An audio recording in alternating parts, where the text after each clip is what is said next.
Hello दोस्तों, कैसे हैं आप लोग। एक बार फिर से आपके अपने परिवार ड्रीम कॉम्पिटिटिव क्लासेस में आप सभी का स्वागत है। तो आज हम आप सभी के सामने सीजीएल का जो क्वेश्चन है वो लेकर के आए हैं। सीजीएल नहीं कह सकते इसको, साइंस का मोस्ट इम्पोर्टेंट क्वेश्चन। हर एग्जाम में जहां जहां आपका साइंस पूछा जाता है वो उन सभी एग्जाम के लिए आपका क्या हो जाएगा, जरूरी हो जाएगा।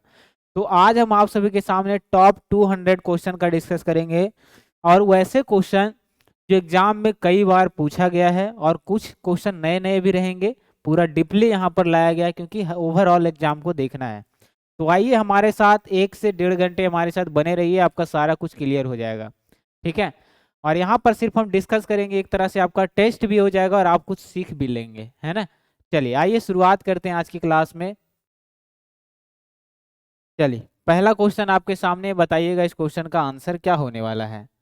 जल्दी बताइए, मनुष्य में जो त्वचा होता है वो किस स्थान पर सबसे अधिक मोटी होती है। हमने पहले ही कहा था कि हर तरह का सवाल यहाँ रहेगा, चाहे वो डिपली हो, नॉर्मल हो, हर तरह का सवाल। तो बताइएगा इसका आंसर क्या हो जाएगा। चलिए एक बार शेयर करके सब लोग जुड़िएगा तो हमें ज़्यादा अच्छा लगेगा। चलिए एक बार शेयर कर दीजिएगा सब लोग, ठीक है। याद रखिएगा, सभी को पता है कि हमारा सबसे मोटी जो चमड़ी होती है वो शरीर के कौन से स्थान पर होता है।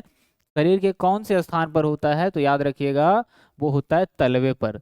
तलवे पर जो हमारा शरीर का चमड़ी होता है, पैर का जो तलवा होता है वहां सबसे ज्यादा मोटा होता है। आप रियलाइज भी किए होंगे, है ना। चलिए दूसरा क्वेश्चन आपके सामने है, बताइएगा दूसरे क्वेश्चन का आंसर क्या होने वाला है। मानव शरीर की सबसे बड़ा अंग कौन सा है। मानव शरीर का सबसे बड़ा अंग कौन सा है।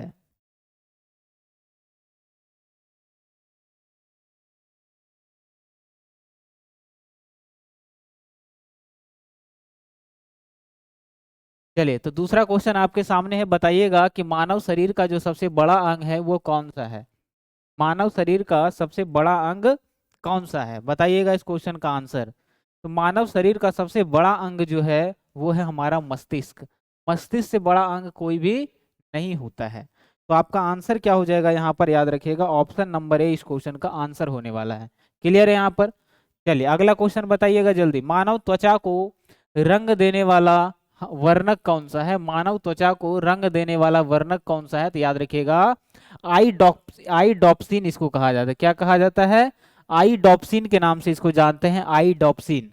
मानव त्वचा का जो रंग होता है वो अगर किसी का रंग अगर ज्यादा रहेगा काला, इसका मतलब उसमें मेलानिन की संख्या ज्यादा होती है। मेलानिन की मात्रा ज्यादा होता है। जो अगर आदमी कोई गोरा है उसमें मेलानिन नामक जो हार्मोन है उसकी संख्या बहुत कम होती है। ज्यादा धूप में रहने से मेलानिन की संख्या क्या होती है, बढ़ जाती है। तो याद रखिएगा मानव त्वचा को रंग देने वाला वर्णक पूछे तो आइसोडॉप्सिन किसके कारण होता है, तो मेलानिन के कारण। अगला क्वेश्चन है 4 नंबर, बताइएगा त्वचा की ऊपरी सतह क्या कहलाती है। तो त्वचा की ऊपरी सतह क्या कहलाती है, एपिडर्मिस कहलाती है। आपका आंसर हो जाएगा ऑप्शन नंबर सी। अगला पढ़िए क्वेश्चन, बताइए।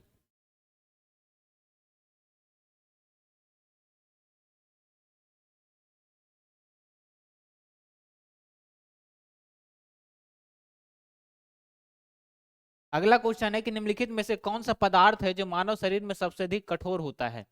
तो इसको कहते हैं इनामेल या दंतवल्क कहते हैं। कि क्या कहते हैं, इनामेल या दंतवल्क कहते हैं। जो हमारी दांत में होता है, हमारे दांत का एक हिस्सा है, ठीक है। अगला बताइएगा, कशेरुक जंतु को शरीर का सबसे कठोर भाग, जंतु में शरीर का सबसे कठोर भाग क्या माना जाता है। कशेरुक में शरीर का सबसे कठोर भाग क्या माना जाता है वो बताना है आपको। चलिए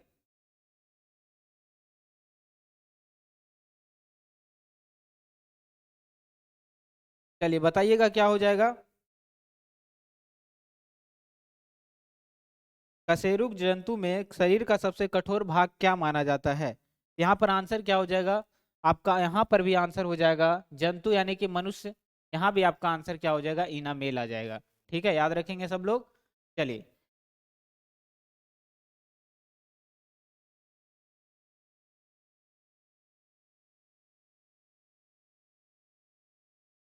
चलिए यहाँ तक क्लियर है। अगला क्वेश्चन बढ़ते हैं। मानव शरीर का यहाँ पर सबसे बड़ी ग्रंथि लगता है मस्तिष्क लगा दिए हम, है ना। देखते हैं फिर से। मानव शरीर का सबसे बड़ा अंग कौन सा है? यहाँ पर आंसर क्या हो जाएगा आपका? मानव शरीर का सबसे बड़ा अंग पूछे तो यहाँ मस्तिष्क नहीं होगा, है ना। साइज में बड़ा नहीं पूछ रहा है, लंबाई उसका वजन में बड़ा नहीं पूछ रहा है ना। हम वजन के अनुसार मस्तिष्क लगा दिए हैं। यहाँ पर आंसर आपका हो जाएगा चमड़ी। ठीक है, चमड़ी, शरीर के पूरा भाग में चमड़ी फैला हुआ है, तो सबसे बड़ा कौन होगा? चमड़ी होगा। ठीक है, चलिए अगला देखिएगा। 3 हो गया, चलिए 5 हो गया, यहाँ पर 6 भी हो गया। 7वां नंबर क्वेश्चन का आंसर बताइए क्या हो जाएगा? मानव शरीर का कौन सा अंग पुनरुद्भवन को प्रदर्शित करता है? मतलब शरीर का कौन सा ऐसा अंग है जो दोबारा इसका पुनः निर्माण हो सकता है? अगर क्षतिग्रस्त भी हो जाए तो दोबारा इसको हम बना सकते हैं, दोबारा इसका मतलब इंसान के मरने का चांसेस नहीं होता है। तो वो कौन सा अंग है? तो वो है यकृत। याद रखिएगा, ऑप्शन डी हो जाएगा आपका आंसर। क्या हो जाएगा? Option number D. ठीक है, चलिए आगे बताइएगा। 8 नंबर, मानव शरीर का कौन सा अंग प्रत्यारोपण नहीं किया जाता है, यानी उसको बदल नहीं सकते हैं? मानव शरीर का कौन सा अंग ऐसा है जिसको बदल नहीं सकते हैं? तो आंसर क्या हो जाएगा आपका? आंसर हो जाएगा मस्तिष्क। मस्तिष्क को कभी चेंज नहीं किया जाता है कि इसका दिमाग लगा, इसका दिमाग हटा करके और दूसरा का दिमाग लगा देंगे, तो क्या हो जाएगा आपका? मस्तिष्क। बाकी हर चीज का ट्रांसप्लांट हो सकता है। चलिए अगला क्वेश्चन बताइएगा, 9 नंबर। 9 नंबर क्वेश्चन का आंसर बताइएगा। ठीक है, निम्नलिखित में से कौन एक अवशेषी अंग नहीं है?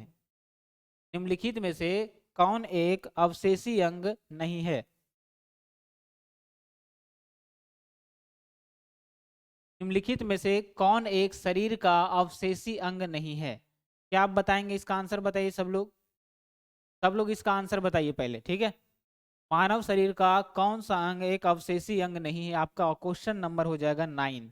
तो याद रखिएगा, डायफ्राम जो है मनुष्य का एक अवशेषी अंग नहीं है। ठीक है, अवशेषी अंग कौन सा नहीं होगा? तो याद रखिएगा डायफ्राम नहीं होगा। अगला क्वेश्चन, चलिए 10 नंबर, मनुष्य के आंसू में कौन सा एंजाइम होता है जिससे जीवाणु मर जाते हैं? मनुष्य के आंसू में कौन सा एंजाइम होता है जिसके कारण जीवाणु क्या होता है? जीवाणु की डेथ हो जाती है, जीवाणु मर जाती है। तो याद रखिएगा वो है लाइसोजाइम एंजाइम। मनुष्य का जो आंसू होता है, जैसे आप लोग देखते होंगे आंखों में आंसू लाने के लिए फिल्म वगैरह में जो रोया जाता है, उसमें आंसू लाने के लिए कौन सा है ना, कह सकते हैं कि है ना, किस दवाई का उपयोग किया जाता है? तो वो है ग्लिसरीन। किसका है? ग्लिसरीन का यूज किया जाता है। ठीक है, याद रखिएगा। तो यहाँ पर लाइसोजाइम जो एंजाइम होता है, अगर वहां पर कीटाणु क्या होता है? मर जाता है। आंख में कोई कीटाणु अगर प्रवेश भी कर जाए तो वो अपने आप छटपटा के मर जाएगा, है ना। आंख को नुकसान होने नहीं देगा, थोड़ा सा लहरेगा। आप लोग देखते होंगे कीड़ा आंख में घुसता है तो बहुत लहरता है। वो क्यों लहरता है? क्योंकि वो छटपटाने लगता है। यही लाइसोजाइम एंजाइम वहां पर क्या होता है? रिलीज होना शुरू हो जाता है। वहां पर क्या होता है? उसकी मृत्यु हो जाती है। अगला बताइएगा 11 नंबर, कि किसी प्राणी के शरीर के समस्त भार का अधिकांश भाग क्या होता है? पूरे शरीर का कौन सा भाग सबसे अधिक होता है, उसकी संख्या ज्यादा होती है? तो वो कौन सा है? याद रखिएगा, मानव शरीर में सबसे ज्यादा होता है जल। ठीक है, क्या होता है? मानव शरीर में सबसे ज्यादा क्या होता है? जल होता है। अगला बताइएगा 12 नंबर, किस प्रक्रिया द्वारा श्वसन के दौरान गैसें रुधिर में प्रवेश करती है और फिर से उसे छोड़ती है? किस प्रक्रिया के दौरान गैसें जो है रुधिर में प्रवेश करती है? पहले रक्त में मिलेगा गैस, उसके बाद फिर उसे क्या किया जाएगा? छोड़ा जाएगा। याद रखेंगे कौन सा है? प्रासरण क्रिया के दौरान। क्या हो जाएगा? प्रासरण क्रिया के दौरान। ठीक है, क्या हो जाएगा? प्रासरण क्रिया के दौरान। ठीक है, याद रखिएगा। प्रासरण क्रिया के दौरान क्या होता है? मनुष्य के शरीर में गैसें क्या होती है? रुधिर में प्रवेश करती है, रक्त में मिलता है। ठीक है, उसके बाद उसको बाहर छोड़ा जाता है ना। चलिए अगला बताइएगा, मानव शरीर में, मानव का जो शरीर होता है, इसमें अनिवार्य एमिनो अम्ल की संख्या कितनी होती है? तो याद रखिएगा 20 प्रकार के एमिनो अम्ल पाए जाते हैं। कितने प्रकार के? 20 प्रकार के एमिनो अम्ल के मिलने से एक एटीपी का निर्माण होता है। ठीक है, याद रखिएगा। अगला बताना है मायोग्लोबिन। मायोग्लोबिन में कौन सा धातु पाया जाता है? मायोग्लोबिन देख रहे हैं हीमोग्लोबिन का एक हिस्सा है, और इसमें अगर रक्त का एक हिस्सा है तो बताइएगा कि इसमें कौन सा पाया जाएगा? तो सभी को पता है क्या पाया जाता है? रक्त में लोहा पाया जाता है। तो वो मायोग्लोबिन हो चाहे हीमोग्लोबिन हो, सभी में क्या होता है? धातु के रूप में लोहा पाया जाता है। अगर पूरे शरीर के रक्त से लोहा निकाल लिया जाए तो क्या बनेगा? एक छोटा सा कील तैयार हो सकता है जो हम लोग काटी ठोकते हैं। इतना शरीर में लोहा होता है। ठीक है, अगला बताइएगा आप 15 नंबर क्वेश्चन, जल्दी जल्दी फास्ट फास्ट बताते जाइए। एक वयस्क मनुष्य के लिए सामान्य हीमोग्लोबिन की मात्रा प्रति 100 ml रक्त है, ठीक है। ये कितने ग्राम में 100 ml रक्त की मात्रा बनेगी, ठीक है। पुरुष के लिए सामान्य हीमोग्लोबिन की मात्रा प्रति 100 ml रक्त, यानी कि 100 ml अगर रक्त है, 100 मिलीलीटर अगर रक्त है, तो इसमें जो है हीमोग्लोबिन की संख्या कितनी होगी 100 मिलीलीटर में। हीमोग्लोबिन की संख्या कितना ग्राम होगा ये आपसे पूछा गया है, तो क्या बताएंगे, तो 14.5 ग्राम होता है। कितना होता है 14.5 ग्राम। अगर 100 ml रक्त निकाला जाए किसी का शरीर से, तो उसमें हीमोग्लोबिन कितना निकलेगा 14.5 ग्राम, यानी लगभग 15 ग्राम निकल जाएगा। अगला बताइएगा, मानव शरीर का सामान्य ताप कितना होता है। मानव शरीर का सामान्य ताप कितना होता है, तो याद रखेंगे सामान्य ताप कितना होता है 33 डिग्री सेल्सियस होता है सेल्सियस में, और फ़ारेनहाइट में होता है 98.6 फ़ारेनहाइट, ये याद रखेंगे, ठीक है। तो यहाँ पर आंसर आपका जो कौन सा दिख रहा है 98 वाला, यहाँ पर 4 लिखा हुआ है, 6 होना चाहिए यहाँ पर, ठीक है। अगला बताइएगा, किस शारीरिक प्रक्रम से प्रोथ्रोम्बिन का संबंध है। प्रोथ्रोम्बिन जो एंजाइम होता है, इसका संबंध शरीर के कौन सी क्रिया से है, कौन से प्रक्रम से है, बताइएगा। 17 नंबर, जल्दी बताइए इस क्वेश्चन का आंसर क्या होने वाला है, जल्दी बताइएगा। याद रखिएगा रक्त जमाव, ठीक है।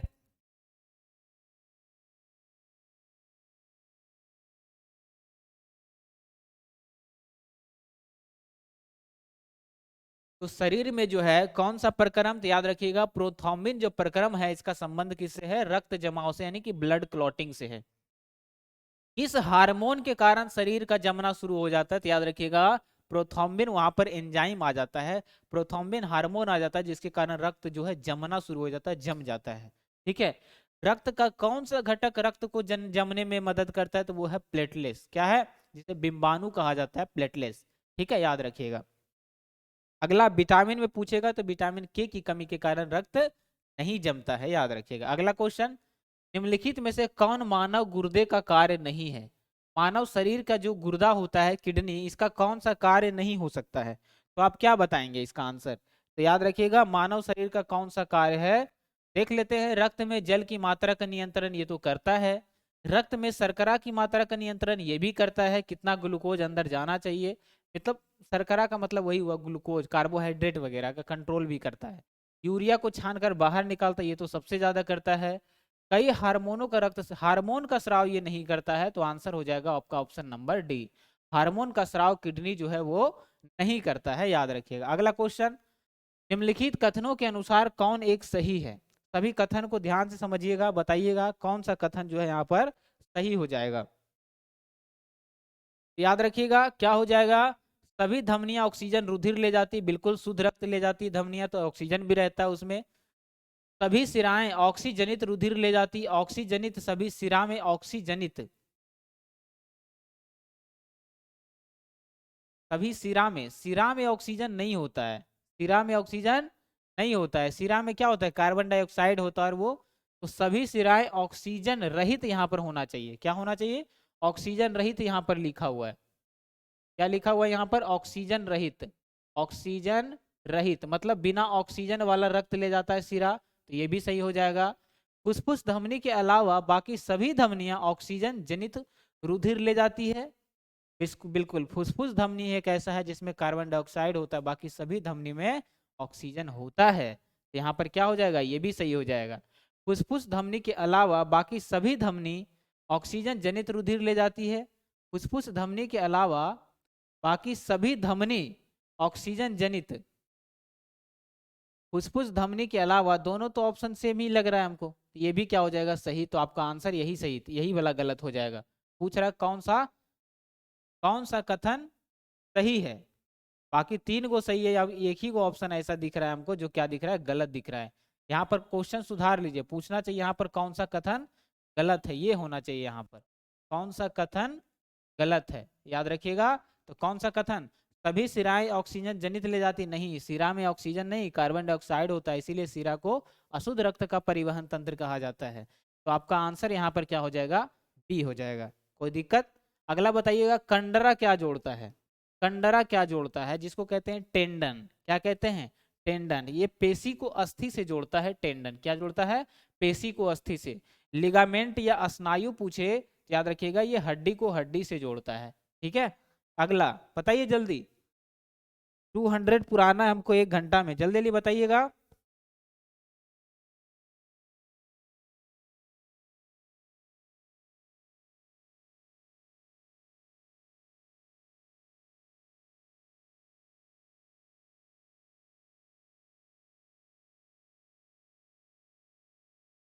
चलिए, तो मानव शरीर का जो है, मानव शरीर की कौन सी ग्रंथि जिसका संबंध शरीर की उत्तेजना से है? शरीर की उत्तेजना से, शरीर का किस अंग, किस ग्रंथि का काम है शरीर की उत्तेजना? याद रखिएगा वो है एड्रीनल ग्रंथि। इसको लड़ो, है ना, शरीर का सबसे लड़ाकू ग्रंथि इसी को कहा जाता है ना। करो या मरो ग्रंथि कहाँ से निकलता है? तो वो भी निकलता है यही से, एड्रीनल ग्लैंड से, है ना। शरीर का जो उत्तेजना होता है, कोई चीज के प्रति हम ज्यादा आकर्षित हो जाते हैं, वो यही ग्रंथि क्या होता है, काम में आता है। आदमी के कंठ के किस भाग को अवर्टु उत्तरार्ध कहा जाता है? किस भाग में जो है अवर्टु ग्रंथि पाया जाता है? अवर्टु का मतलब हुआ थायराइड, ठीक है। अवर्टु का उत्तरार्ध जो है उदार्ध, उदार्ध लिखा हुआ, ठीक है। किस ग्रंथि को कहा जाता है? तो आप क्या बता देंगे? तो याद रखिएगा वो कहा जाता है थायराइड उपास्थि को। थायराइड उपास्थि को कहा जाता है क्या? अवर्टु उत्तरार्ध कहा जाता है, ठीक है। थायराइड ग्रंथि गली के नीचे होता है, कुछ इस तरीके का होता है, जैसे टाई होता है ना, टाई आप लोग देखे होंगे, ये टाई,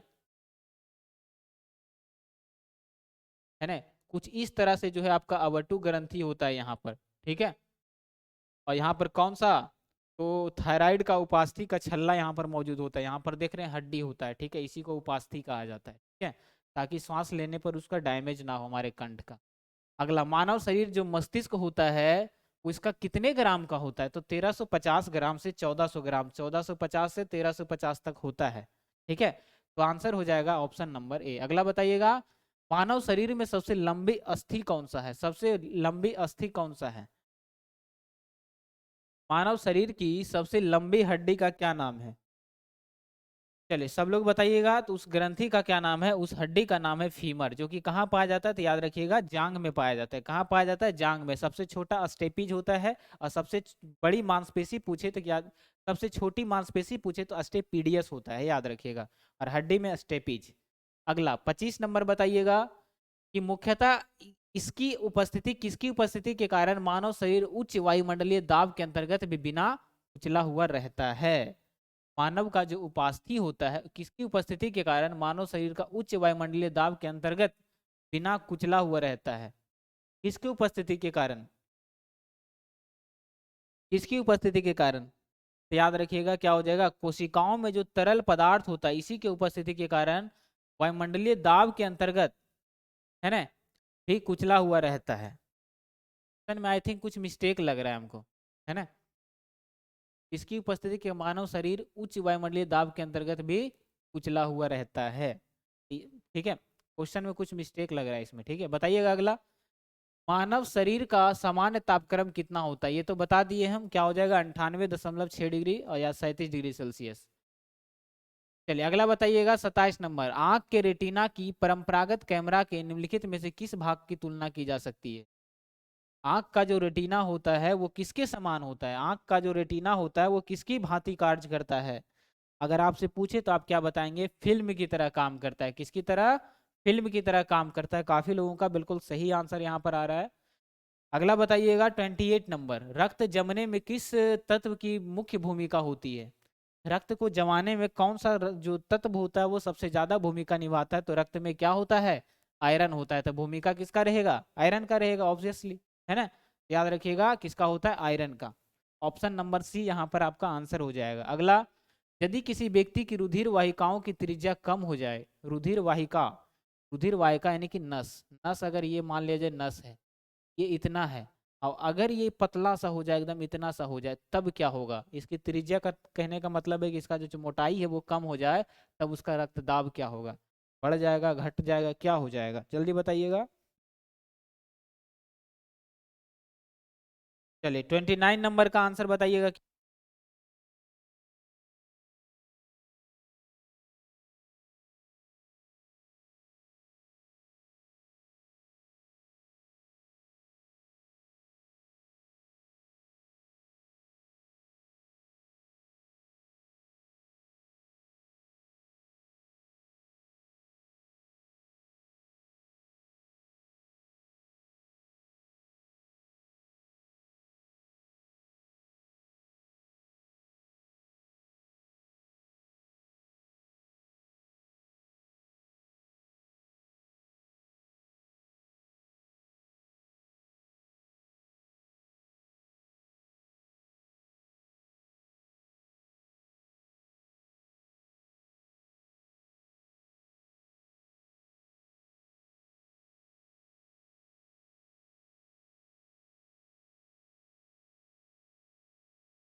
चलिए,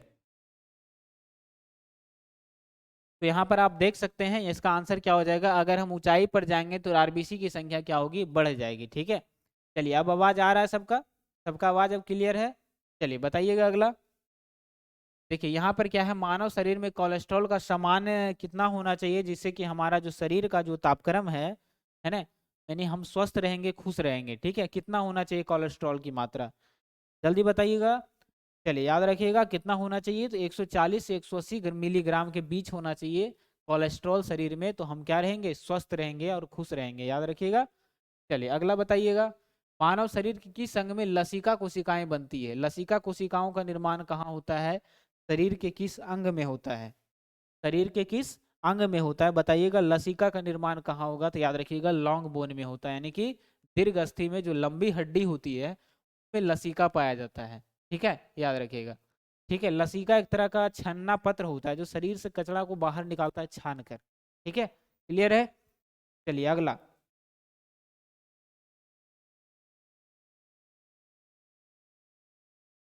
जल्दी बताइए इस क्वेश्चन का आंसर। मधुसूदनी, मधुसूदनी अंतःस्राव एक क्या है, मधुसूदनी अंतःस्राव एक प्रक्रिया है, और उस प्रक्रिया का क्या नाम है वो बताना है आपको, उस प्रक्रिया को क्या कहा जाता है। मधुसूदनी अंतःस्राव जो प्रक्रिया होती है उसे किस नाम से जाना जाता है, तो याद रखिएगा उसे पेप्टाइड के नाम से जानते हैं। क्या जानते हैं, पेप्टाइड के नाम से जानते हैं। ठीक है, प्रोटीन जो है, प्रोटीन पर है ना, पेप्सिन पर जो प्रोटीन की क्रिया करवाई जाती है तो वो पॉलीपेप्टाइड में बदल जाता है। इस क्वेश्चन को भी आप याद रखेंगे। मधुसूदनी अंतःस्राव क्या है, एक पेप्टाइड प्रोसेस है। ठीक है, याद रखिएगा प्रोटीन से ही बनता है पेप्टाइड। अगला क्वेश्चन, मानव शरीर में पैरों की हड्डियां कौन सी है। मानव शरीर में कौन सी ऐसी हड्डी है जो पैरों में पाई जाती है, तो क्या हो जाएगा, फिबुला और टिबिया, ये दोनों ऐसे हड्डी हैं जो शरीर के पैर में पाया जाता है। टिबिया टांग में या पैर में पाया जाता है और फिबुला भी क्या है, पैर का एक भाग है। तो आपका आंसर हो जाएगा ऑप्शन नंबर बी। अगला बताइएगा, गर्भाशय के लिए वैकल्पिक शब्द क्या है।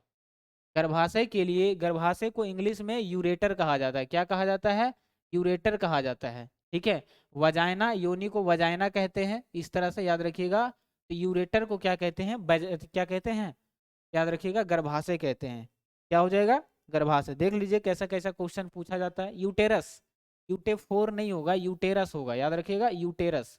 यूटेरस का मतलब क्या होता है, गर्भाशय होता है। ठीक है, याद रखिएगा।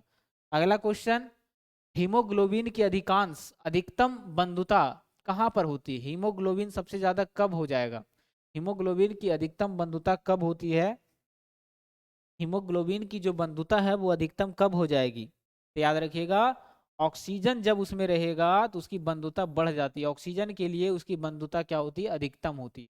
नॉर्मल सी बात है, हीमोग्लोबिन में ऑक्सीजन की मात्रा बढ़ेगा तो उसकी बंधुता का जो है उसका भी क्या होगा, प्रोसेस स्ट्रांग हो जाएगा, मजबूत हो जाएगा। अगला क्वेश्चन, निम्नलिखित में से कौन सी ग्रंथि सेक्स हार्मोन का स्राव करती है।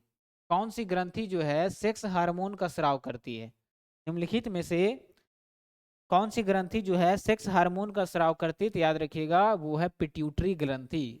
मस्तिष्क में पाया जाता है, जो शरीर का सबसे छोटा ग्रंथि है पिट्यूटरी ग्रंथि। ठीक है, ये क्या करता है, सेक्स हार्मोन का स्राव करता है। अगला क्वेश्चन बताइएगा 38 नंबर, निम्नलिखित में से कौन सा एक कथन जठर रस के बारे में सही नहीं है। जठर रस क्या करता है, हाइड्रोक्लोरिक अम्ल का स्राव करता है, ये सभी को पता है। बताइए, पढ़िए ध्यान से, बताइए क्या हो जाएगा आंसर 38 का। तो जठर रस के खाली होने की दर के प्रकार पर निर्भर करती है, ये बात आपका गलत है। ठीक है, जठर रस एक अस्थायी आस्य के रूप में काम करता है, तो ये सही हो जाएगा। जठर रस खाद्य को अमाशय रस के साथ मिश्रित कर देता है, बिल्कुल सही है। जठर रस में लाइपेज और एमाइलेज एंजाइम का स्रावन होता है, ये भी आपका क्या हो जाएगा, सही हो जाएगा। तो आपका आंसर क्या हो जाएगा, डी। पूछ रहा है कौन गलत है, तो डी गलत हो जाएगा। अगला बताइएगा, निम्नलिखित में से कौन सा अंग वसा का भंजन कर कोलेस्ट्रॉल उत्पन्न करता है। कोलेस्ट्रॉल कहाँ रहेगा, कोलेस्ट्रॉल कहाँ रहेगा, याद रखिएगा कोलेस्ट्रॉल की संख्या कहाँ होगी। चलिए सब लोग बताइए जल्दी 39 नंबर क्वेश्चन का आंसर। कोलेस्ट्रॉल, सभी को पता है कि लीवर में क्या होता है, कोलेस्ट्रॉल की संख्या बढ़ जाती है, ये बिल्कुल नॉर्मल सा क्वेश्चन है, दिमाग जैसा कुछ है ही नहीं, है ना। अगला क्वेश्चन, EEG, EEG है ना, BCG सभी पढ़े होंगे, BC बैसिलस कॉलमेट यूरिन, क्योंकि टीबी का एक टीका है। बताना EEG का प्रयोग किसकी गतिविधि दर्ज करने के लिए किया जाता है? EEG ध्यान से बताइएगा, बहुत इंपॉर्टेंट क्वेश्चन है। EEG तो याद रखिएगा, EEG मस्तिष्क के लिए यूज होता है। क्या होता है? मस्तिष्क के लिए यूज होता है EEG, और BCG होता है टीबी के लिए। अगला बताइएगा, गुर्दे का कार्यात्मक इकाई क्या है? तो गुर्दे का कार्यात्मक इकाई क्या है? नेफ्रॉन है। ठीक है, और सबसे, चलिए हाँ, शरीर में जो नेफ्रॉन की संख्या होती है वो लाखों में होती है, 10 लाख के करीब होता है एक नेफ्रॉन में, है ना, एक किडनी में नेफ्रॉन की संख्या। ठीक है, चलिए आगे बताइए, किडनी है ना, किडनी का जो है कार्यात्मक यूनिट क्या है? नेफ्रॉन है। अगला क्वेश्चन, कृत्रिम गुर्दा, कृत्रिम गुर्दा जो होता है नहीं, मानव निर्मित किडनी, ठीक है, किस सिद्धांत पर कार्य करता है? तो डायलिसिस पर उसको रखा जाता है, जिसको अपोहन प्रक्रिया कहा जाता है। क्या कहा जाता है? अपोहन, मतलब हर टाइम टू टाइम बाद इसको चेंज करना पड़ता है ना, डॉक्टर के कंसल्टेंट से इसको रखा जाता है, वहां से डिस्कस करके, ठीक है, का किडनी खराब है उसको डायलिसिस पर रखा जाता है।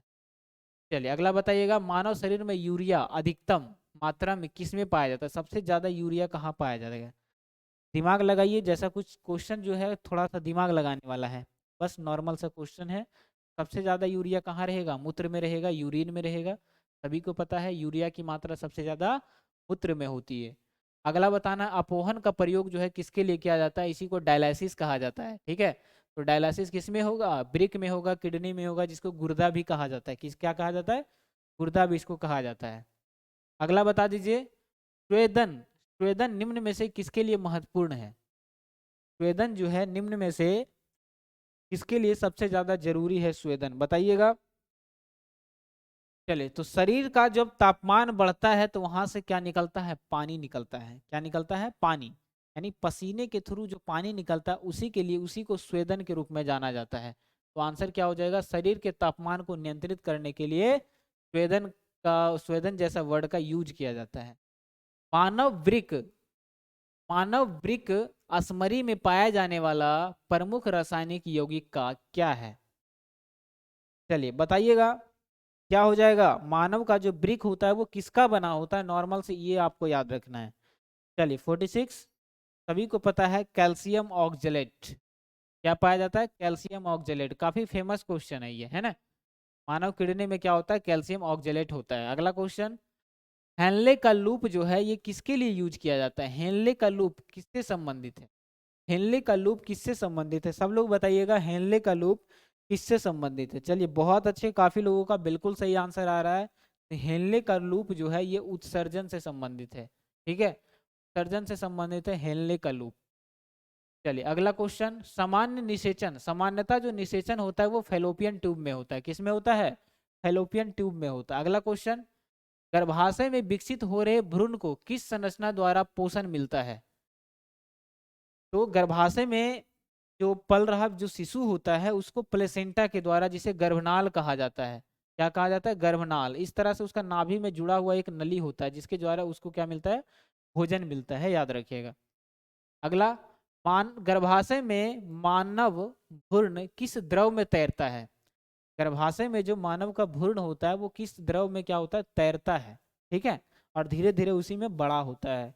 तो बताइएगा क्या हो जाएगा आंसर, किस में तैरता है? तो आपका आंसर हो जाएगा, ठीक है, आपका आंसर हो जाएगा एमनियाटिक द्रव। क्या हो जाएगा? एमनियोटिक द्रव। क्या कहा जाता है इसको? एमनियोटिक द्रव कहा जाता है, एमनियोटिक द्रव। चलिए अगला बताइएगा, दो युग्मकों के संयोजन को क्या कहते हैं? तो क्या कहते हैं उसको? निषेचन कहते हैं। जब नर युग्मक और मादा युग्मक शुक्राणु और अंडाणु मिलता है, जिसके दोनों मिलने की प्रक्रिया ही क्या कहलाती है? निषेचन कहलाती है, याद रखिएगा। अगला क्वेश्चन, गर्भाशय में शिशु के विकास की जानकारी हेतु किसका प्रयोग किया जाता है? किस किरण का? ये रहा हाईलाइटेड सवाल, याद रखिएगा, ये सबसे इंपॉर्टेंट क्वेश्चन है। चलिए जल्दी बताइए, कौन से किरण का यूज करके बताया जाता है गर्भाशय में पल रहे शिशु के बारे में? याद रखिएगा, एक्स किरणें, उसका अल्ट्रासाउंड करवाया जाता है, सभी को पता होगा।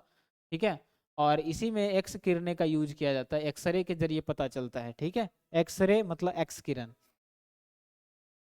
मुख के द्वारा लेने वाला गर्भ निरोधक गोलियां निरोध करते हैं। किसका निरोध करते हैं? अगर हम गर्भ निरोधक गोली, अगर हम नहीं कह सकते हैं, जो महिलाएं होती है वो गर्भ निरोधक गोली का अगर यूज करते हैं, ठीक है, तो वो किस कारण से करते हैं, किसको रोक देता है? चलिए याद रखिएगा, जो अंडा का उत्सर्जन होता है वो उसको रोक देता है, ठीक है। जैसे ये अंडाणु है और ये आपका क्या है, शुक्राणु है, ठीक है। अगर हम गर्भ निरोधक गोली खाएंगे तो इसको यहाँ पर, इसको ही किल कर देगा, मार देगा, इसको इसमें जाने ही नहीं देगा, इसके अंदर नहीं जाने देगा। क्या करता है, अंडोत्सर्जन, यानी कि अंडा का जो निर्माण होता है वो नहीं हो पाता है। अगला बताइएगा, निम्नलिखित में से कौन सी स्थिति टेस्ट ट्यूब बेबी की परिघटना को सही रूप से क्या करता है, निरूपित करता है? टेस्ट ट्यूब बेबी का मतलब क्या होता है? चलिए बताइएगा, 54 नंबर क्वेश्चन का आंसर क्या हो जाएगा? तो जब निषेचन बाह्य होता है, यानी निषेचन की प्रक्रिया बाहर होती है और विकास जो है उसका अंदर होता है, ठीक है, इस प्रक्रिया को कहा जाता है टेस्ट ट्यूब बेबी कहा जाता है, ठीक है, याद रखिएगा। क्या कहा जाता है? टेस्ट ट्यूब बेबी, इसके द्वारा निषेचन। बच्चों का लिंग लिंग निर्धारण किसके कारण होता है? तो पिता के क्रोमोसोम पर, क्योंकि माता का XX होता है और पिता का XY होता है, तो इससे तो X ही मिलेगा। ये पिता पर निर्भर करता है कि वो क्या होगा, लड़का होगा या लड़की होगा। अगला क्वेश्चन, मनुष्य में गर्भकाल जो होता है वो कितने महीने का होता है? मनुष्य में जो गर्भकाल होता है वो कितना, 9 महीने पर होता है। कितना महीना? 9 महीना।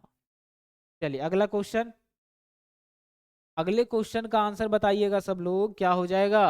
स्त्रियों की नसबंदी को क्या कहा जाता है? जल्दी बताइए, क्या हो जाएगा?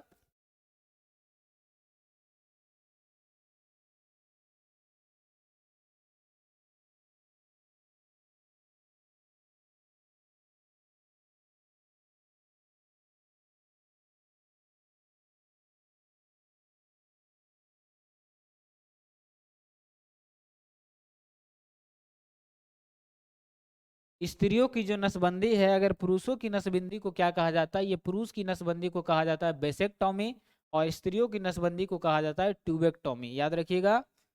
चलिए, पुरुषों की नसबंदी को क्या कहा जाता है, अभी बताएं, बेसेक्टॉमी कहा जाता है। अगला क्वेश्चन, प्रथम परखनली शिशु का क्या नाम था? प्रथम परखनली शिशु का नाम था लुइस। क्या नाम था? लुइस नाम था, याद रखिएगा। ये बताना है, ठीक है, एमनियोसेंटिक, क्या लिखा हुआ है? एमनियोसेंटोसिस एक तरीका है जो क्या बताता है? एमनियोसेंटोसिस, क्या लिखा हुआ है? एमनियोसेंटोसिस एक प्रक्रिया है जो क्या बताता है? क्या लिखा हुआ है? एमनियोटोसिस जो प्रक्रिया है ये क्या बताता है? भ्रूण के लिंग को बताता है, या एमिनो एसिड के प्रकार को, या प्रोटीन वाला, या हार्मोन के प्रकार को बताता है? बताइएगा, क्वेश्चन का आंसर बताइएगा क्या होने वाला है। याद रखिएगा, भ्रूण के लिंग का निर्धारण किसके द्वारा किया जाता है? तो एमनियोटोसिस प्रक्रिया जो होती है इसके द्वारा लिंग का निर्धारण किया जाता है। यानी कि जब मनुष्य के जब शरीर में कोई शिशु पलता है तो शिशु का निर्धारण जो है इसी के कारण होता है। एक तरह का कौन सा हार्मोन? याद रखिएगा, एमनियो से, है ना, बोलने नहीं आ रहा है, ठीक है, इतना इंग्लिश का ऐसा वर्ड ही रहता है ना, बायोलॉजिकल नेम, एमनियोसेंटोसिस। अब सही है, एमनियोसेंटोसिस, इसी के द्वारा लिंग का निर्धारण होता है शरीर के अंदर, है ना। वैसे लिंग का निर्धारण पिता के क्रोमोसोम पर होता है, ठीक है। अगला क्वेश्चन बताइएगा, मनुष्य के शरीर में पाई जाने वाली कौन सी ग्रंथि वाहिनी विहीन होती है? वाहिनी विहीन होती है मतलब कोई नली ही नहीं होता है। कौन सी ग्रंथि वाहिनी विहीन होती है? मनुष्य के शरीर में पाए जाने वाला कौन सी ग्रंथि? अंतःस्रावी ग्रंथि में कोई भी वाहिनी नहीं होता है, याद रखिएगा।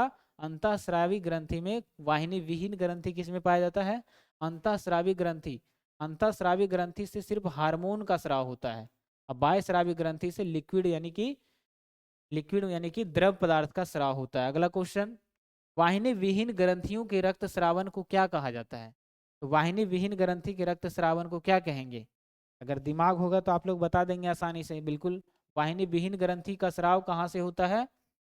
वाहिनी विहीन ग्रंथि किसको कहा जाता है? अंतःस्रावी ग्रंथि से। और अंतःस्रावी ग्रंथि से क्या होता है? हार्मोन का स्राव होता है, तो इसका आंसर क्या हो जाएगा? हार्मोन हो जाएगा। अगला क्वेश्चन, इनमें से कौन सा अंतःस्रावी ग्रंथि नहीं है? एड्रीनल, पिट्यूटरी, थायराइड, कौन शरीर के अंदर नहीं होता है, मतलब किससे हार्मोन का स्राव नहीं होगा? चलिए बताइएगा। 63 नंबर क्वेश्चन। सभी को पता है कि एड्रीनल ग्लैंड एक अंतःस्रावी ग्रंथि है, पिट्यूटरी भी है, थायराइड भी है, लेकिन ये जो यकृत है ये अंतःस्रावी ग्रंथि नहीं है, ये बाह्यस्रावी ग्रंथि। भले शरीर के अंदर होता है लेकिन इससे जूस का स्राव होता है, लिक्विड का स्राव होता है। अगला क्वेश्चन, अंतःस्रावी ग्रंथियों को अन्य किस नाम से जाना जाता है? अन्य किस नाम से जाना जाता है अंतःस्रावी ग्रंथि को, और किस नाम से जाना जाता है? और किस नाम से जाना जाता है? तो इसे वाहिनी विहीन ग्रंथि भी कहा जाता है। क्या कहा जाता है? वाहिनी विहीन ग्रंथि। वही क्वेश्चन है, अलग अलग टाइप से, जितना तरह से घुमा के पूछेगा तब हम यहाँ पर आपको करवा देंगे। ठीक है, बस एक बार शेयर कर दीजिएगा सब लोग। चलिए ठीक है, अगला क्वेश्चन बताइएगा। निम्नलिखित में से कौन एक ग्रंथि नहीं है? निम्नलिखित में से कौन एक ग्रंथि नहीं है? तो सभी को पता है थायराइड ग्रंथि होता है, लेकिन जठर क्या होता है? जठर रस होता है, तो यह एक लिक्विड पदार्थ है, ना कि कोई ग्रंथि है। तो आपका आंसर हो जाएगा बी। चलिए अगला बताइएगा, मानव शरीर की किस ग्रंथि को मास्टर ग्रंथि कहा जाता है? तो ये कहा जाता है किसको? पिट्यूटरी ग्रंथि को मास्टर ग्रंथि, और मास्टरों का मास्टर हाइपोथैलेमस ग्रंथि को कहा जाता है। ठीक है, तो अगर आपसे पूछे कि शरीर का जो कंट्रोल है वो किस पर होता है? पिट्यूटरी ग्रंथि पर होता है, लेकिन पिट्यूटरी को कंट्रोल कौन करता है? हाइपोथैलेमस ग्रंथि करता है, मास्टरों का मास्टर हाइपोथैलेमस। मनुष्य के शरीर की सबसे छोटी ग्रंथि कौन सी है? इसको भी क्या कहते हैं? पिट्यूटरी कहते हैं। सबसे बड़ा यकृत हो जाएगा, दूसरा अग्न्याशय हो जाएगा। अगला बताना है, मानव शरीर के सबसे महत्वपूर्ण ग्रंथि कौन सा है ना? मानव शरीर का सबसे महत्वपूर्ण ग्रंथि कौन सा है, बताइएगा। मानव शरीर का सबसे महत्वपूर्ण ग्रंथि कौन सा है? सब लोग बताइए, इस क्वेश्चन का आंसर क्या होने वाला है। मानव शरीर का पहला है आपका थायराइड। ठीक है, इस तरह से आपके सामने याद रखिएगा। जब मास्टर ही नहीं रहेगा तो क्लास चलेगा? मास्टर नहीं रहेगा तो क्लास नहीं चलेगा। तो सबसे महत्वपूर्ण ग्रंथि पिट्यूटरी ग्रंथि को कहते हैं। ठीक है, अगर इसमें हाइपोथैलेमस होता तो वो आपका आंसर हो जाता हाइपोथैलेमस। अगला, पिट्यूटरी ग्रंथि कहाँ स्थित होता है? तो ये मस्तिष्क में होता है। कहाँ होता है? मस्तिष्क में होता है। चलिए अगला बताइएगा, गाय और भैंस के जो धनों में दूध उतारने के लिए किस हार्मोन की सुई लगाई जाती है? धनों नहीं, थनों होगा। गाय और भैंस का जो थन होता है, दूध का अगर निकालना है तो कोई गाय में सुई लगा दिया जाता है। ठीक है, वो सुई का नाम है ऑक्सीटोसिन। एक और क्वेश्चन आता है कि जब शिशु है ना पेट में होता है तो वो क्या होता है? लात मारता है ना? तो ये किस ग्रंथि के कारण? और जब इसके कारण क्या होता है, शरीर का जो गर्भाशय होता है उसका आकार बढ़ जाता है ना? कभी सिकुड़ेगा, कभी फैलेगा, इस तरह से उसका उसमें संकुचन होने लगता है। तो ये संकुचन का कारण भी ऑक्सीटोसिन ग्रंथि ही है। ठीक है, अगला क्वेश्चन 71 नंबर। थायराइड ग्रंथि से थायरोक्सिन स्रावित करने के लिए उत्तेजित करने वाला अंतःस्रावी हार्मोन कौन सा है? अब बताइए, थायराइड ग्रंथि जो है इससे क्या निकलता है? थायरोक्सिन स्रावित होता है। ये किस हार्मोन के कारण होता है? बताइएगा, कौन सा हार्मोन के कारण ऐसा होता है? चलिए याद रखिएगा, तो TSH हार्मोन। उस हार्मोन का क्या नाम है? TSH hormone. ठीक है, शरीर का लंबाई ज्यादा होना कम होना ये किस हार्मोन होता है? तो ये होता है STH हार्मोन। याद रखिएगा। अगला क्वेश्चन, वृद्धि हार्मोन कहाँ से स्रावित होता है? वृद्धि हार्मोन का स्राव कहाँ से होता है? ये वृद्धि हार्मोन का स्राव बताइएगा सब लोग, कहाँ से होता है? चलिए, वृद्धि हार्मोन का स्राव कहाँ से होता है? तो याद रखिएगा, पिट्यूटरी ग्रंथि से होता है। पिट्यूटरी ग्रंथि जिसे मास्टर ग्रंथि कहते हैं, यहीं से क्या होता है? वृद्धि हार्मोन का स्राव होता है। वो सारे क्वेश्चन बहुत ही मोस्ट है, एक बार देख लीजिए साइंस का सफाया। और एक क्लास, अगर ये क्लास अगर आपका अच्छा रहा है ना, काफ़ी अच्छा, अगर इसमें सबका रिस्पॉन्स रहा, ज़्यादा शेयर किए, इस तरह का एक और क्लास लाएंगे आपके सामने। ठीक है, बताइएगा, पीयूष ग्रंथि के अत्यधिक हार्मोन स्राव से शरीर पर क्या प्रभाव पड़ता है? यानी कि पिट्यूटरी ग्रंथि जरूरत से ज्यादा अगर कोई चीज का स्राव करने लगे तो शरीर में क्या क्या नुकसान हो सकता है? ऑप्शन पढ़िए और बताइए। 73 नंबर, याद रखिएगा, लंबाई में अत्यधिक वृद्धि हो जाएगा। हार्मोन स्राव से शरीर क्या होगा? शरीर में लंबाई अत्यधिक बढ़ जाएगा। यदि पिट्यूटरी ग्रंथि का स्राव ज्यादा हो जाएगा तो शरीर का लंबाई क्या होगा? बढ़ जाएगा, हाइट बढ़ जाएगा। शरीर असंतुलित रहेगा, ये गलत है। शरीर का टेढ़ा मेढ़ा, ये तो नहीं होगा, इनमें से कोई नहीं भी नहीं होगा। तो क्या हो जाएगा, शरीर की लंबाई बढ़ जाती है। अगला क्वेश्चन, एक विशिष्ट हार्मोन को जिसकी कमी से गलगंड रोग हो सकता है संश्लेषित करने के लिए किस अंतःस्रावी ग्रंथि को आयोडीन की आवश्यकता होती है? तो सभी को पता है वो ग्रंथि कौन सा है, थायराइड ग्रंथि है। और थायराइड के पीछे होता है पैराथायराइड जो कैल्शियम को कंट्रोल करता है, याद रखिएगा। अगला क्वेश्चन, किसकी उस संक्रिया के कारण मानव शरीर में मिक्सिडिमा हो जाता है? क्या हो जाता है, मिक्सिडिमा हो जाता है, बताइएगा। मिक्सिडिमा किसके कारण हो जाएगा? मिक्सिडिमा किसकी कुसंक्रिया के कारण, किसकी गड़बड़ी, कौन सा ऐसा है ना हार्मोन है, तो वो है थायराइड हार्मोन। थायराइड हार्मोन में अगर गड़बड़ी हुआ, ठीक है, आयोडीन की कमी हुआ, तो कौन सा बीमारी, मिक्सिडिमा बीमारी हो जाता है, याद रखिएगा। चलिए अगला क्वेश्चन, निम्नलिखित में से किसको अंतःस्रावी तंत्र का पेस मेकर कहा जाता है? अंतःस्रावी तंत्र का पेस मेकर किसको कहा जाता है? थायरॉक्सिन है आपके सामने, इसके अलावा है ना कैल्सिटोनिन है, इंसुलिन है ना, एड्रीनलिन है। बताइएगा क्या हो जाएगा 76 का, याद रखिएगा। कौन सा हार्मोन, तो लड़ो मरो करो सब हार्मोन कहा जाता है, ठीक है। वो कौन सा हार्मोन है, याद रखिएगा, एड्रीनलिन ग्रंथि। कौन सा है, एड्रीनलिन ग्लैंड जो होता है, ग्रंथि जो होता है, उसको क्या कहते हैं, अंतःस्रावी तंत्र का पेस मेकर कहा जाता है। अंतःस्रावी तंत्र का पेस मेकर कहा जाता है। वैसे पेस मेकर शब्द हृदय से संबंधित, याद रखिएगा। एड्रीनलिन, इसको उत्तेजिता है ना, उत्तेजना हार्मोन भी कहते हैं, मतलब हार्मोन को उत्तेजित कर देता है ये ग्रंथि, एड्रीनलिन ग्रंथि। पीनियल ग्रंथि, पीनियल ग्रंथि जो है ये कहाँ स्थित होता है, पीनियल ग्रंथि? एक ऑप्शन तो आपका गर्भाशय पहले ही छट गया, ये तीन में बताइए कौन हो जाएगा। पीनियल ग्रंथि, याद रखिएगा, पीनियल ग्रंथि कहाँ होता है, यकृत में होता है, ठीक है। पीनियल ग्रंथि जिसे जैविक घड़ी कहा जाता है। आप कब सोते हैं, कब खाते हैं, कब क्या करते हैं, सबका हिसाब रखता है कौन, पीनियल ग्रंथि, ठीक है। चलिए याद रखिएगा। अगला क्वेश्चन, निम्नलिखित हार्मोन में से किसमें आयोडीन होता है? कौन से हार्मोन में आयोडीन होगा, सभी को पता है थायरॉक्सिन में आयोडीन की मात्रा होती है। चलिए अगला, किसी प्रतिध्वनि को सुनने के लिए मूल आवाज और प्रतिध्वनि के बीच की कितना समय तक होता है?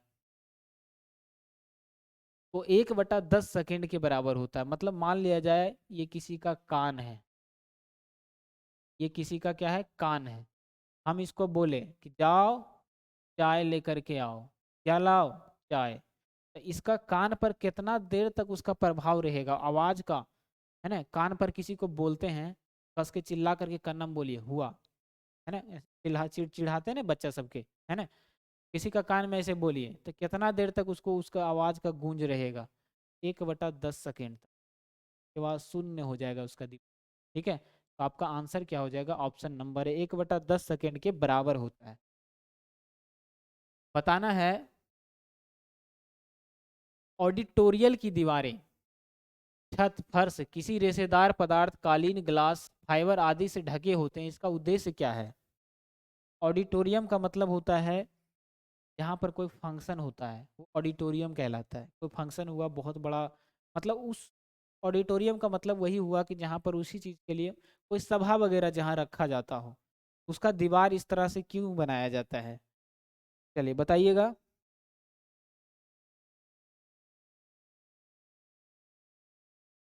ऑडिटोरियल की दीवारें जो होती है, छत, फर्श किसी रेशेदार पदार्थ, कालीन या ग्लास फाइबर आदि से ढके रहते हैं, इसका उद्देश्य क्या है? और इसको आग से सुरक्षा प्रदान करने के लिए, ऑडिटोरियम को आग से सुरक्षा प्रदान करने के लिए क्या किया जाता है, इसका जो है फाइबर वगैरह का ये बनाया जाता है इसका दीवार, ठीक है। और अगर पूछे जो सिनेमा हॉल वगैरह जो होता है उसका दीवार खुरदरा बनाया जाता है ताकि आवाज़ गूंजे, या फिर जो स्टूडियो जहाँ हम पढ़ा रहे इसका दीवार खुरदरा बनाया जाता है ना। खुरदरा मतलब गड्ढा नहीं करते हैं, अलग से एक अलग चीज़ ही आता है उस तरह का बना हुआ डिजाइन का। अगर दीवार में चारों तरफ लगा देंगे तो आवाज़ क्या होगा, गूंजेगा, अच्छा सुनाई देगा, ठीक है। तो याद रखिएगा इसके अनुसार क्या हो जाएगा, आग से सुरक्षा। ध्वनि का प्रभाव कान पर कितना देर तक रहता है, 1/10 सेकेंड तक रहता है। अगला क्वेश्चन, ध्वनि तरंगे किसके कारण प्रतिध्वनि उत्पन्न करती है? ध्वनि तरंगे, ध्वनि तरंगों का क्या होगा? अपवर्तन, विवर्तन, परावर्तन, क्या हो जाएगा? ध्वनि तरंगों का क्या होता है बताइएगा? तो ध्वनि तरंगों का विवर्तन होता है। क्या होता है? विवर्तन होता है। आपका आंसर हो जाएगा ऑप्शन नंबर बी। अगला बताइएगा, एक व्यक्ति को अपनी प्रतिध्वनि सुनने के लिए परावर्तक तल से कितनी दूर खड़ा होना चाहिए? कितनी दूरी पर? तो याद रखिएगा 17.5, 17.5, 17.5 है ना, सेंटीमीटर या मीटर कह सकते हैं, सेंटीमीटर ही होना चाहिए यहाँ पर। 17.5 सेंटीमीटर तो बहुत कम हो जाएगा, ये मीटर ही होगा, है ना। मीटर में पूछेगा तो इतना हो जाएगा, लेकिन अगर फीट में पूछे तब आप क्या बताएंगे? फीट में अगर आपसे पूछे तो क्या बताएंगे आप? फीट में अगर पूछेगा तो याद रखिएगा 28 फीट। क्या हो जाएगा? 28 फीट। इतनी दूरी रहेगा तो कोई भी आदमी सुन लेगा, है ना। यहाँ सेंटीमीटर कर लीजिए कंफर्म, सेंटीमीटर कैसे? अब आप कितना भी धीरे बोलिए, जब तक वो व्यक्ति इतना दूरी पर नहीं रहेगा वो आदमी आपसे सुनेगा नहीं सुनेगा, है ना। फीट में हो जाएगा 28 फीट। अगला क्वेश्चन बताइएगा, स्टेथोस्कोप जो होता है ये ध्वनि के किस सिद्धांत पर कार्य करता है? स्टेथोस्कोप जिसको कहते हैं अलावा, जो डॉक्टर लगाता है धड़कन में, सुनता है धक धक का आवाज बच्चा में, है ना, डॉक्टर वगैरह के पास रहता है। तो बताइएगा वो किस सिद्धांत पर कार्य करता है?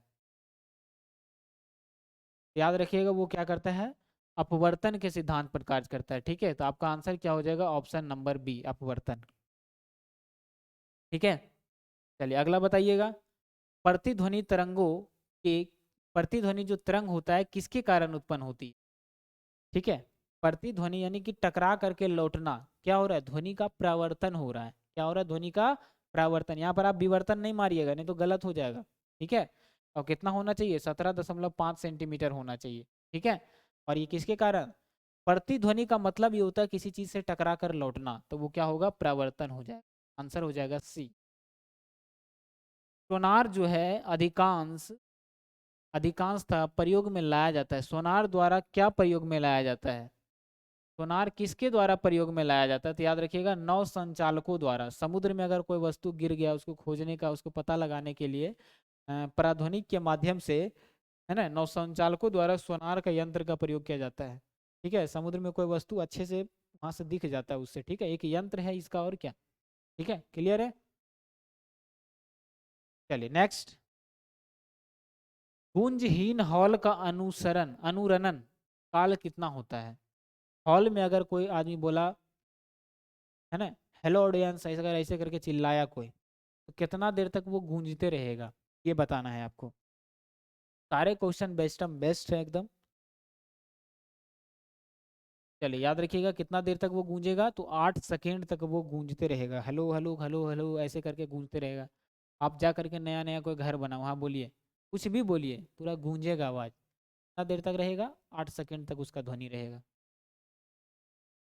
जब सेना पुल को पार करती है तो सैनिकों को कदम से कदम मिलाकर ना चलने का निर्देश दिया जाता है, ऐसा क्यों?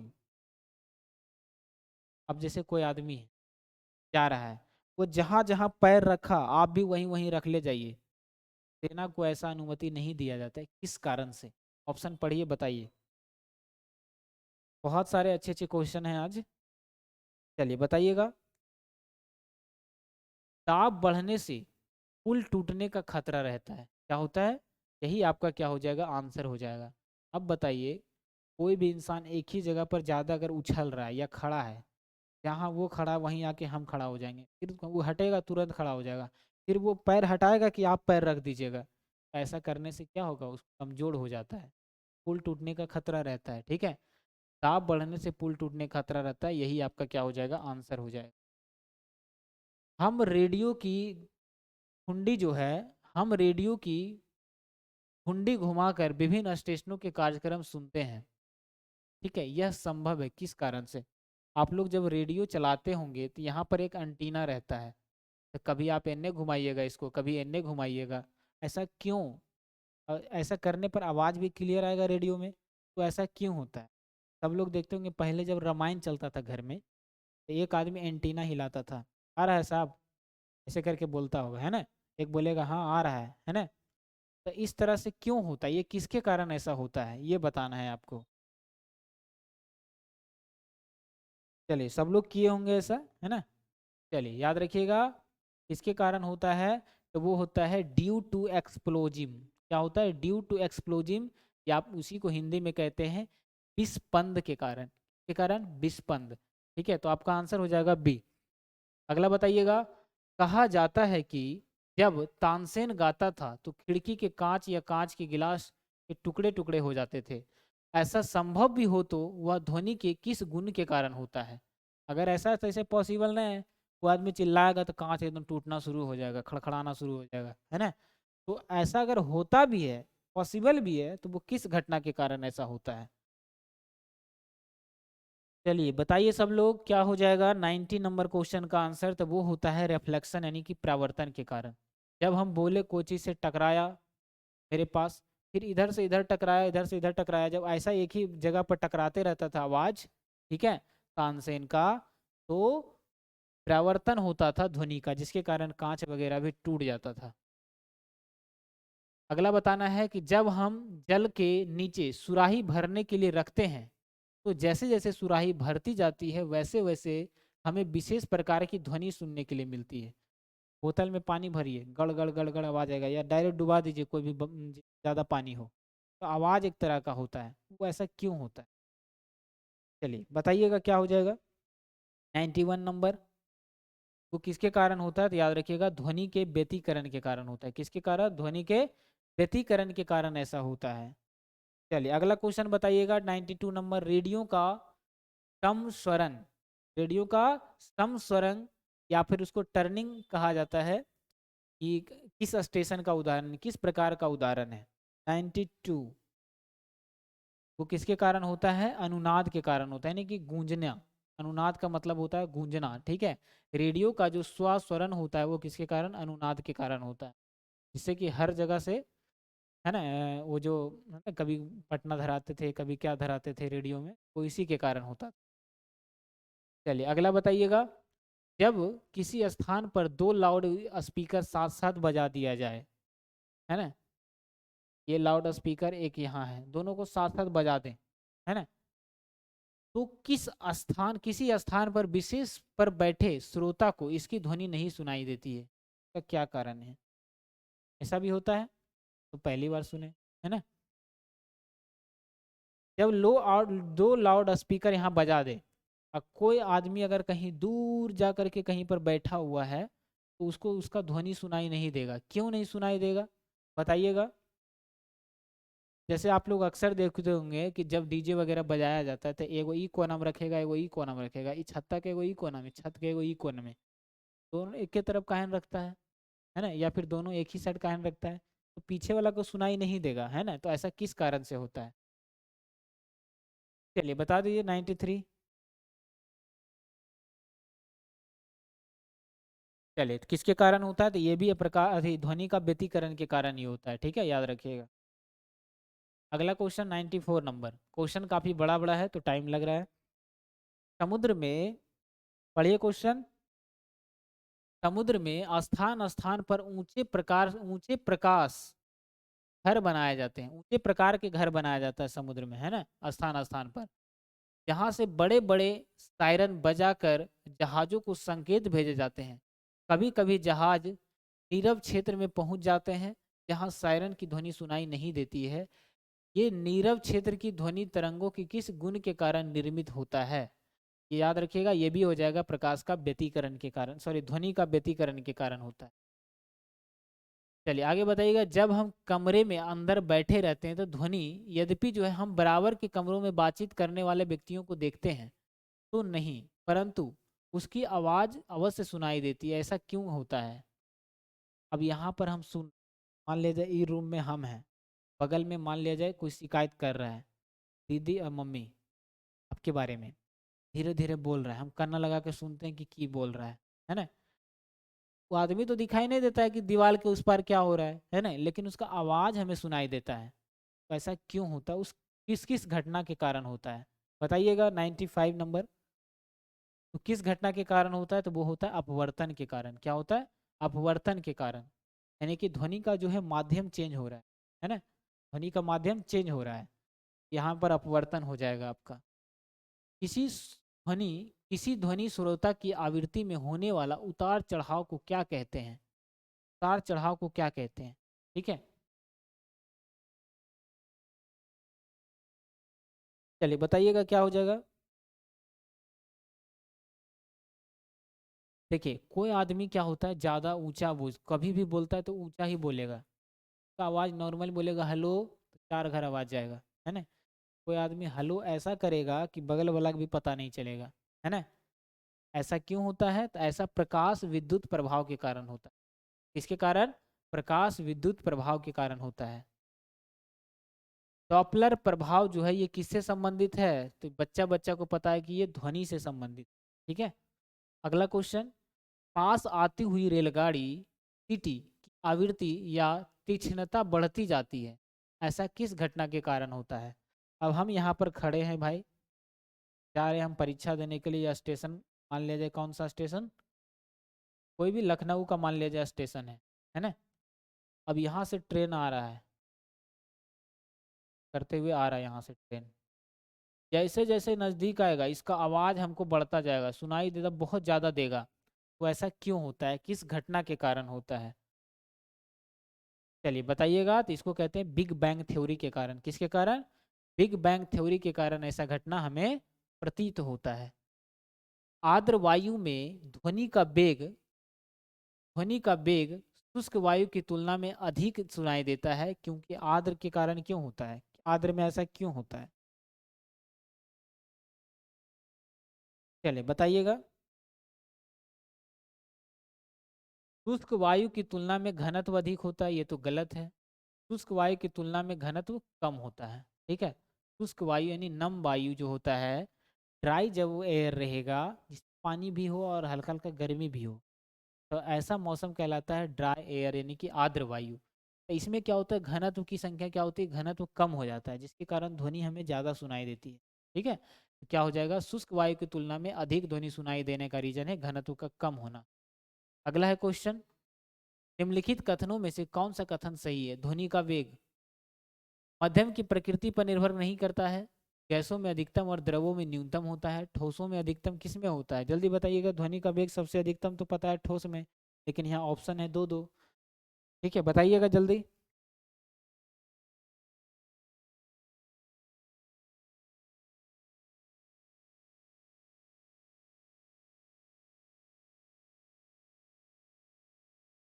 चलिए, तो मध्यम की प्रकृति पर निर्भर करता है, ऐसा इसलिए होता है, गलत हो जाएगा।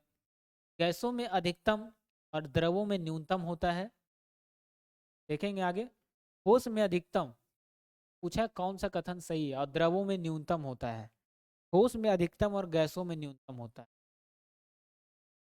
कौन सा कथन सही है। ध्वनि की प्रकृति माध्यम की प्रकृति पर निर्भर नहीं करता है,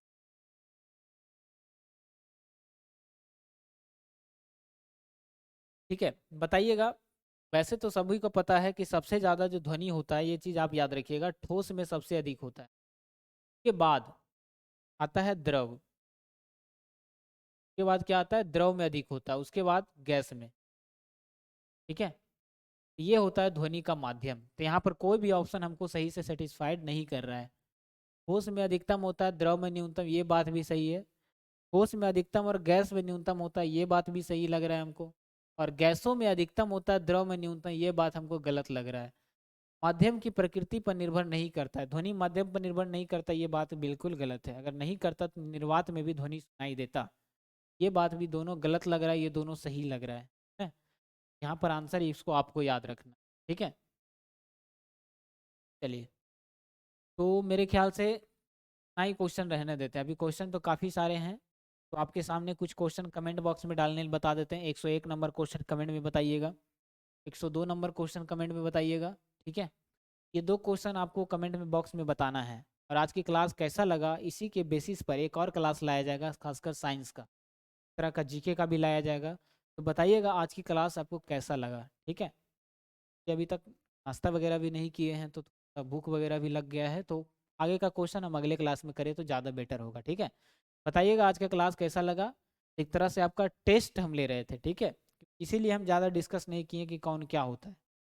तो सभी लोग बताइएगा इसमें कितना नंबर आया 100 में, और साथ ही साथ आपको ये भी बताना है 2 क्वेश्चन का कमेंट बॉक्स में, ठीक है। और अगर किन्हीं को संकल्प बैच लेना है तो ज्वाइन कर ले, अभी काफ़ी ऑफर भी चल रहा है, 2 साल का वैलिडिटी भी मिलेगा, मैथ रीजनिंग 50 क्वेश्चन का बिल्कुल मार्कअप वहाँ पर दिया जाएगा, ठीक है। चलिए, तो बताइएगा इस क्लास के बारे में कमेंट बॉक्स में।